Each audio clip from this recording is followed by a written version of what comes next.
Hello everyone, welcome to the second episode on cool chord solos played on an archtop. And in the first video we did a very cool solo by Jim Hall. And in this episode we're gonna take a look at some amazing chord work by Peter Bernstein.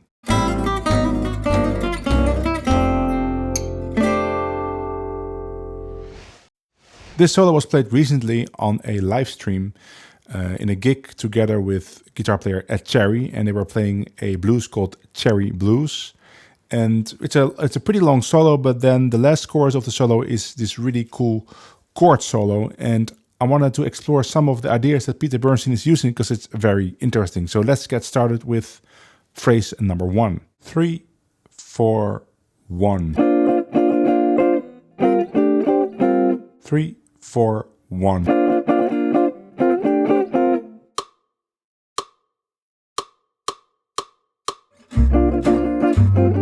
It starts out with one of Peter Bernstein's favorite things to play on a dominant chord, and that's to make it a sus chord, specifically with this voicing. So the chord is C7, there's a blues in C, and he plays C sus.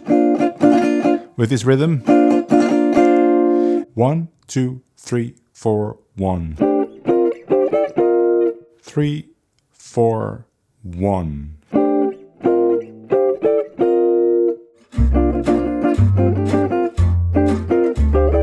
1, 2, 3, 4. 3, 4, 1.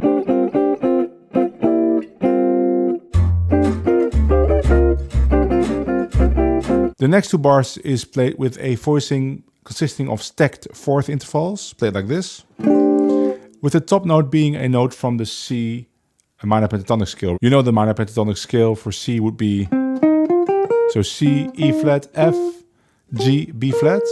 So let's start on that B flat, C, E flat, F, G, B flat if you want. It's a nice principle to use yourself when you have a dominant chord, to just play a phrase with the top note being one of those notes from the minor pentatonic scale, and you can keep the same voicing, so it becomes a parallel voicing. And Peter Bernstein plays 1, 2. It doesn't really matter what you play. Of course, this is a very nice melody, but the principle is the most important thing to realize. You could even play a bluesy thing to that F. You can slide like that. Now you might say, well, but not every voicing would fit C7 perfectly. That is correct. Some voicings fit better than other voicings, but they fit somehow. They have a bluesy note or they have a sus note.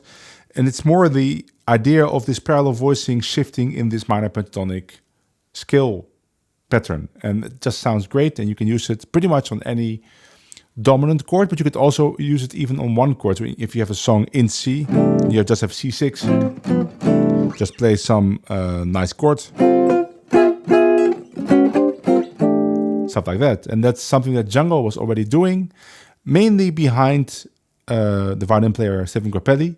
When Grappelli was soloing, maybe a song in F, then Django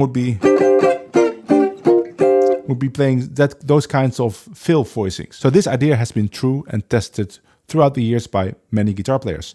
Let's go to phrase number 2. 1, 2, 3, 4. 3, 4.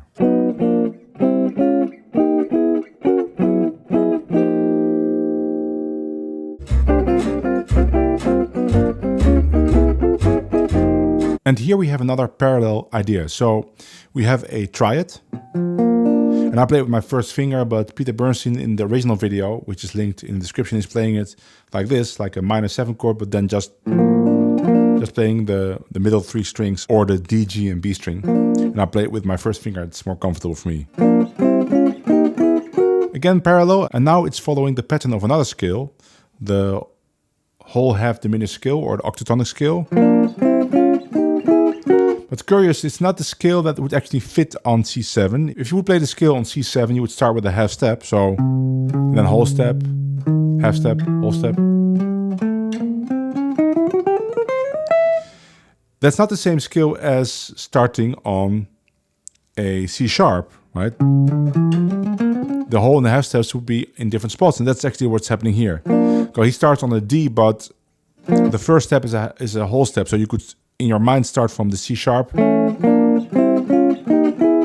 So it's not the correct scale for C7, but it really doesn't matter. It's this sound of a strong sound of a scale. In this case, it's the octatonic scale. In the last case was the minor pentatonic scale, and then the strong principle of parallel moving chords, and especially a triad. In this inversion with the third on top and the fifth in the bottom is very strong structure. It's just a cool sound, and he resolves it very nicely to F sus or C minor. It's a chromatic resolution. So first he's playing C sharp minor or F sharp sus. That's the same chord. And again, with the higher note, resolving to F sus on the F7.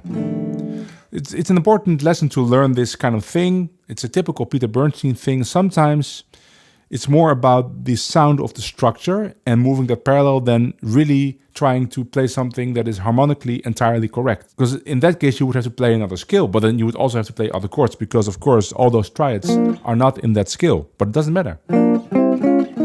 That pattern of whole step, half step is very strong, and that sound of that triad in the second inversion is also very strong.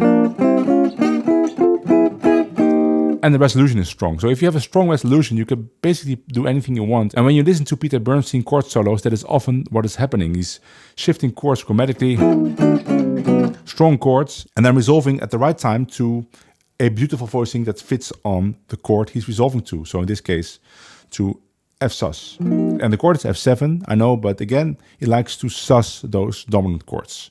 Let's go to the next phrase. 1, 2, 3, 4. 3, 4.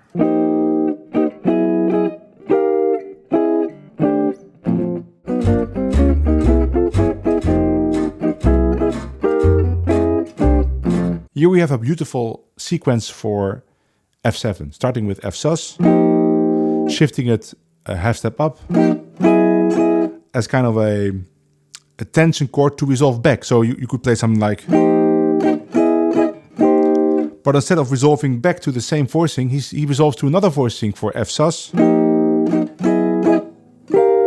this voicing for F sus, which is the same voicing as the first chord, right, for C sus, now F sus.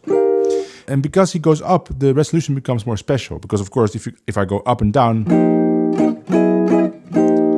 it's a little bit lame. But if you go up,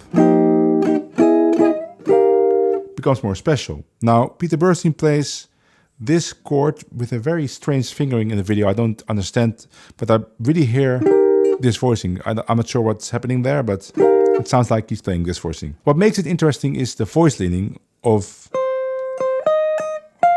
That gives this pretty easy principle of chord, half step up and back to the chord, a more special flavor.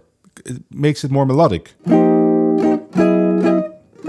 then we get this voicing, which is a C augmented triad. And there's the sharp 9 for C. That E flat. So you could say it's C7 without the 7, it's missing. But there is the flat 13 and the sharp 9. Resolving to this really great voicing for F7. That's F7, the 13, the 9 and the 5th on top.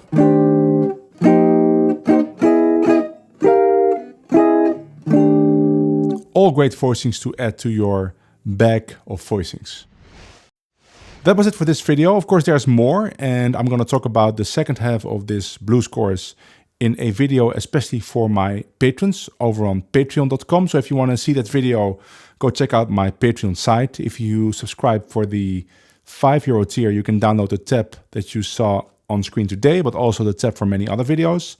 And if you subscribe at the €10 tier, you can download that tab, but also get access to the exclusive second video and also many other exclusive videos. If you like this video, please give it a like. Consider subscribing, and hopefully I will see you in the next video. Bye!